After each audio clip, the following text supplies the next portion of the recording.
본문을 가지고 이 시대의 세례 요한, 이 시대의 세례 요한이라는 제목으로 말씀 증거합니다. 마태, 마가, 누가, 요한복음 이 네 개의 성경을 가지고 공간복음이라고 합니다. 예수님의 역사적 사실을 기록한 말씀들입니다. 이 네 개 책 중에 제일 먼저 기록된 성경이 마가복음입니다. 그러니까 신약 성경에서 가장 먼저 기록된 성경이 마가복음이라는 것이죠. 마가복음 1절은 이렇게 기록되어 있습니다. 하나님의 아들 예수 그리스도의 복음의 시작이라. 다른 복음서와 다르게 이 마가복음만의 특징이 있다면 예수님의 공생애를 설명하는 데 있어서요, 앞에 도입이 없다라는 겁니다. 다시 말해서 예수님이 공생애를 시작하기 전에 뭔가 서론에 대한 이야기가 없어요. 예를 들면 마태복음은 예수님의 족보가 있고요, 동방박사들에 대한 이 방문이 마태복음에 나옵니다. 예수님의 공생애를 바로 시작하기 전에. 또 누가복음에서는 마리아의 수태고지나 성탄의 밤, 목자들, 천사들의 이 찬양 등이 나오고, 요한복음에는 이 태초 이전의 창조의 권세에 대해서 설명이 나오는데, 오늘 우리가 읽는 마가복음에 보면 바로 그냥 예수님의 공생애로 시작이 됩니다. 왜 그럴까? 이렇게 이 부분에 대해서 학자들의 의견을 보니까 예수님을 마가복음에서는 고난받는 종으로 설명하고 있습니다. 종에게 무슨 서론이 있겠느냐라는 거죠. 바로 복음, 이 예수 그리스도의 이 복음에 대해서 바로 설명하는 것이 종에게 있어서는 충성된 종임을 보여주는 것이다라고 학자들은 이야기합니다. 공감은 되는데요. 이 마가복음에 대해서 우리가 이해하기 앞서 먼저 마가가 누군지를 좀 잠시 살펴봤으면 좋겠습니다. 마가는요, 일찍이 그의 가정이 예수님을 믿는 가정이었습니다. 그의 어머니 마리아와 예수님은 친분이 두터웠던 것 같습니다.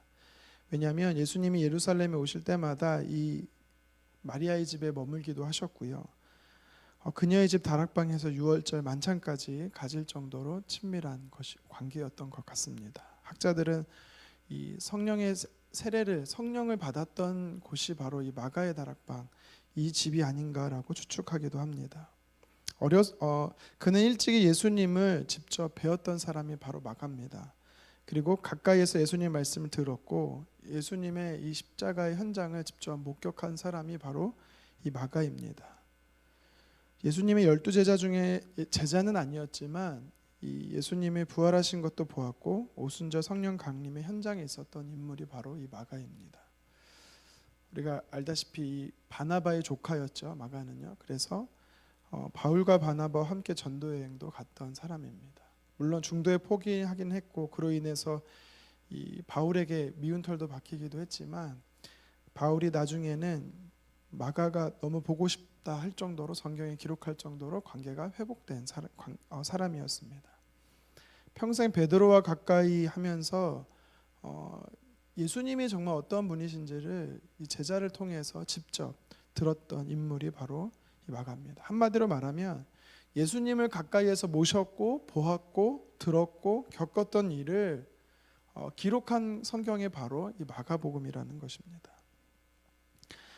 마가는요, 이렇게 바로 예수님의 공생애를 설명하면서 1절에 하나님의 아들 예수 그리스도의 복음의 시작이라 이렇게 선포하면서 바로 예수님의 공생애를 설명하는 게 아니라 잠깐 세례 요한에 대해서 등장을 시킵니다. 우리가 오늘 본문 읽었던 본문에 해당하는데요. 그 이유가 무엇일까요? 결론부터 말씀드리면 이 시대의 세례 요한이 누구냐라는 것입니다. 당시 오늘뿐만 아니라 그 당시에도 이 성경을 읽는 이 독자가 바로 당신이 세례 요한이 되어야 한다라는 것을 암묵적으로 이 마가는 제시하고 있는 것입니다.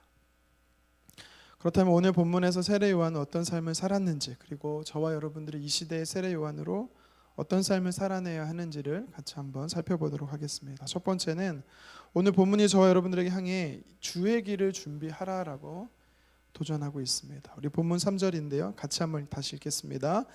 광야에 외치는 자의 소리가 있어 이르되 너희는 주의 길을 준비하라. 그의 오실 길을 곧게 하라. 아멘.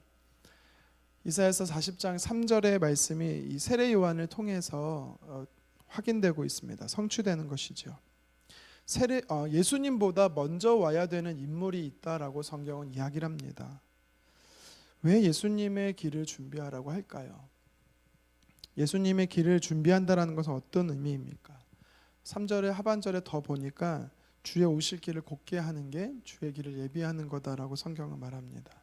한번 생각해 보십시오. 예수님이 오시면은 그냥 오시면 되는데 그냥 오실 수가 없는 거예요.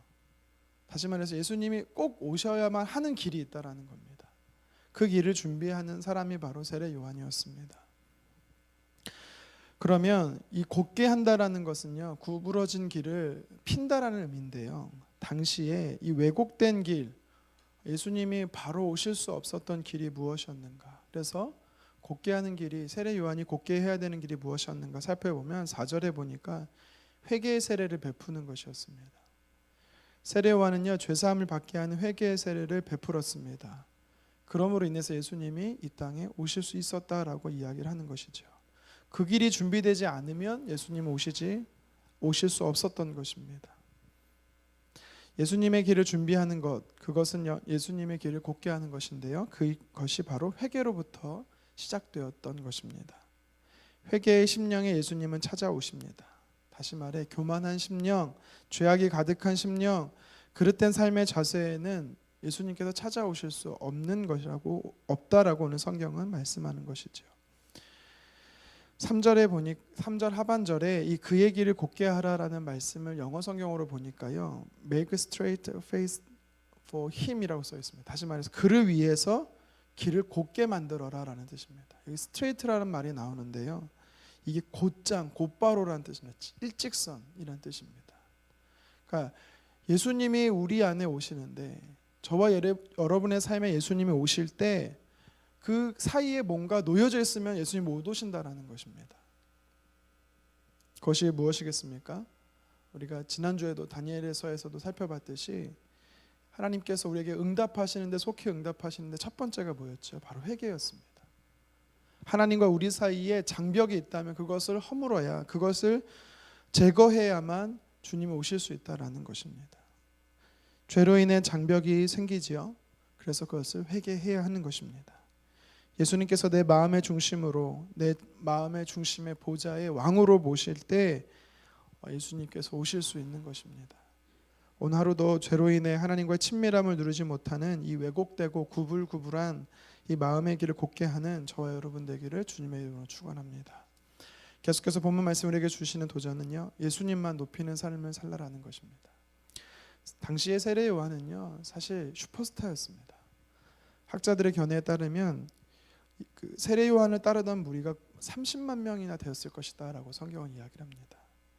그런데 오늘 말씀에 보면 세례 요한은 뭐라고 표현합니까? 철저히 자신을 감춥니다. 오직 예수 그리스도만을 선포하지요. 7절에 보니까 자신은 그분의 신발끈을 풀기도 감당할 수 없는 존재라고 성경은 설명하고 있습니다. 당시에 이스라엘 사람들은요, 샌들을 신고 다녔습니다. 이 샌들의 끈을 푸는 일을 누가 하냐면 그 가정에 이 가장 신분이 낮은 하인들이 하는 역할이었습니다. 그러니까 쉽게 말하면 예수님 앞에 나는 종도 안 되는, 하인도 안 되는 그런 존재다라고 당시 사람들한테 가장 인기를 끌었던 세례 요한이 그렇게 고백하고 있는 것입니다. 요한복음 3장 30절에 보니까 그는 흥하여야겠고 나는 쇠하여 하리라 말할 정도로 예수님만 바라보고 예수 그리스도만 높이는 그런 존재가 바로 세례 요한이었습니다. 그렇습니다. 저와 여러분들이 이 시대 세례 요한으로 산다라는 것은 바로 내 삶을 통해서 예수 그리스도로만 높이는 삶이 되어야 된다라는 것입니다. 갈라디아서 2장 20절에서 말씀하신 것처럼 우리가 사는 이유, 내가 사는 이유가 있다라면 그것은 바로 나를 위해서 십자가에 달리신 그 예수 그리스도의 이름을 믿는 그 믿음 안에 사는 것이 되어야 되는 것입니다. 오늘 본문을 통해 세례 요한은요, 예수님의 초림을 준비하는 그 사명을 잘 감당했습니다. 그렇다면 우리에게 주어진 사명이 무엇이겠습니까?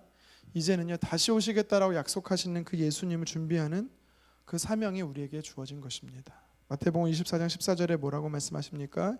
천국 복음이 모든 민족에게 증언되기 위하여 온 세상에 전파되리. 복음이 전파되면 그때서 끝이 오겠다라는 겁니다. 그럼 예수님 재림하시겠다라는 겁니다. 이 사명을요, 다시 오실 주의 오실 길을 저와 여러분들이 준비해야 되는 것입니다. 2000년 전에 세례 요한이나 지금 이 시대에 우리는요, 사명이 있습니다.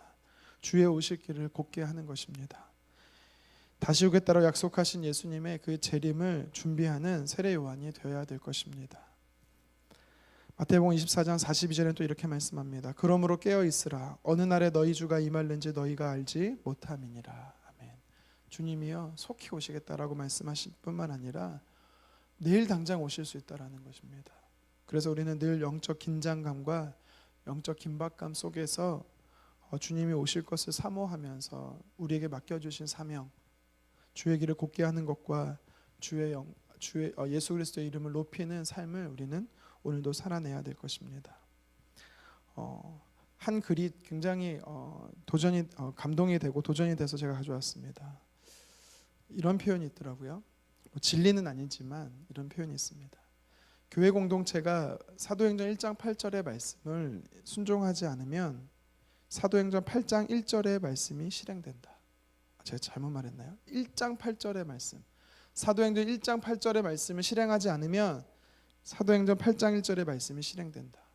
우리 1장 8절은 잘 아시죠? 오직 성령이 너에게 임하시면 너희가 권능을 받고 예루살렘과 온 유대와 사마리아 땅끝까지 이르러 내 증인이 되리라.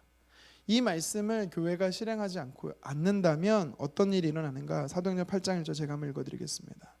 그날에 예루살렘에 있는 교회에 큰 박해가 있어 사도 외에는 다 유대와 사마리아 온 땅으로 흩어지니라. 아멘. 그러니까 이렇게 행하신다라는 거죠. 사명을 이루지 않으면 하나님이 억지로라도 일하신다라는 것입니다. 저와 여러분들은 주님의 다시 오실 길을 예비하고 준비하는 이 시대의 세례 요한이 되어야 합니다. 예수 그리스도를 믿는 모든 그리스도인들에게 가져야 할 시대적 사명인 것입니다. 예수님께서 오실 길, 죄로 인해서 그 길이 왜곡되고 또 구부러져서 주님을 온전히 모시지 못하는 이 시대에 우리는요, 내가 먼저 회개를 하고 또 이 시대에 회개를 선포를 해야 될 것입니다. 그리고 예수 그리스도의 이름만 높여지는 삶이 되도록 저와 여러분들이 충성된 하루 되시기를 주님의 이름으로 축원합니다. 기도하겠습니다.